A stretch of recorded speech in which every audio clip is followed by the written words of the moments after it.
aqui no podcast Os Sócios, Renan Santos. Ele é presidente e fundador do Partido Missão, é paulistano da Moca e iniciou sua trajetória política na Faculdade de Direito da USP.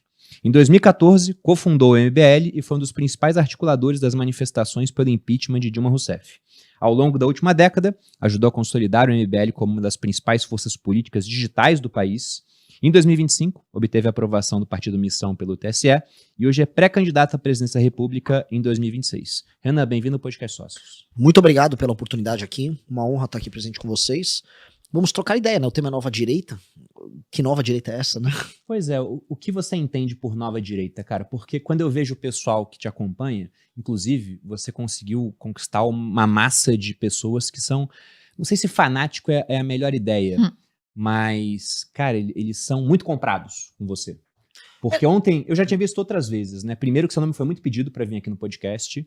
Inclusive, para quem está assistindo, o Renan já veio no Primocast, já veio nos Economistas. A gente gosta de dar uma distância entre os convidados para vir aqui nos Sócios. Então, não é que eu tenha, nossa, o Bruno não quer chamar o Renan, porque tinha essa ideia. O Bruno não gosta do Renan Santos, né? Sei lá, ele é Flávio, ele é Zema. Cara, eu não gosto do Lula.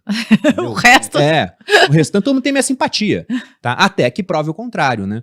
Então, esse pessoal me cobrava muito, falou, cara, quando que o Renan vai? Eu falei, cara, o Renan vem nos Sócios, pode ficar tranquilo, tem pauta, tem data chegando, isso vai acontecer.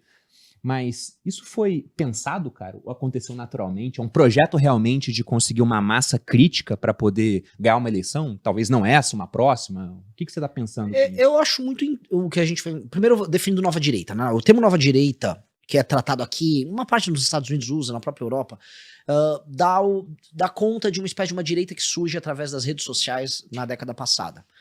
Talvez a primeira vez que ela começa a aparecer é com o Brexit, aí tem impeachment da Dilma Rousseff no Brasil, Donald Trump nos Estados Unidos, você começa a ter os fenômenos na Europa, e é o que a esquerda e parte da imprensa costuma chamar de direita populista, né? O populismo digital, e todas aquelas discussões idiotas que envolviam isso, que até 2017, 2018, o Mark Zuckerberg e o Facebook fizeram uma revisão crítica, olha, talvez a gente criou o ódio nas redes, aí começaram com censuras.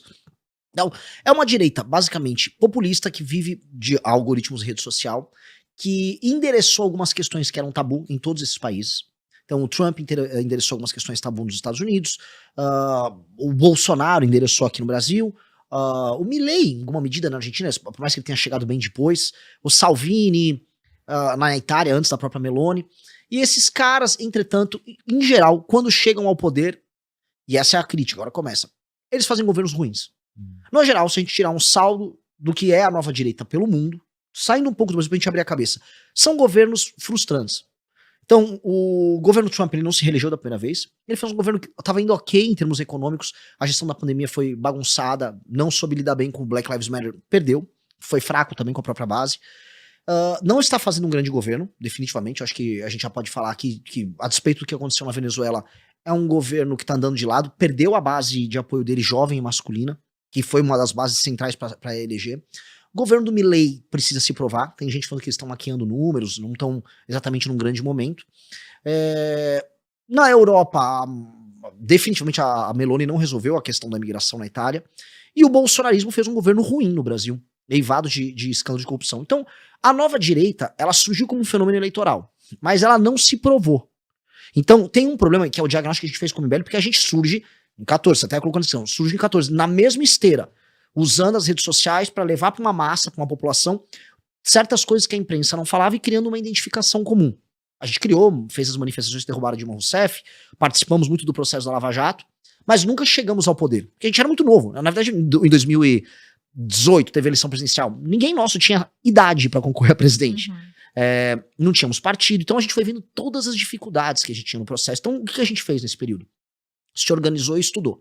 Enquanto o bolsonarismo chegou ao poder, ficaram todos muito famosos, grandes e tal, a gente ficou ralando, se estruturando, estudando uma tese de Brasil, estudando uma forma como a nossa tese de Brasil se encaixa numa tese de mundo, estudando outras experiências de direita, até o ponto que a gente foi maturando, criou o universo do Valete Plus, que é o nosso aplicativo, a revista Valete, criou a iniciativa do Livro Amarelo, cria um partido político, e aí entramos no jogo com uma outra estrutura, com uma outra leitura de Brasil, com um outro tipo de solução que é, em si, muito diferente daquilo que a gente chama de nova direita.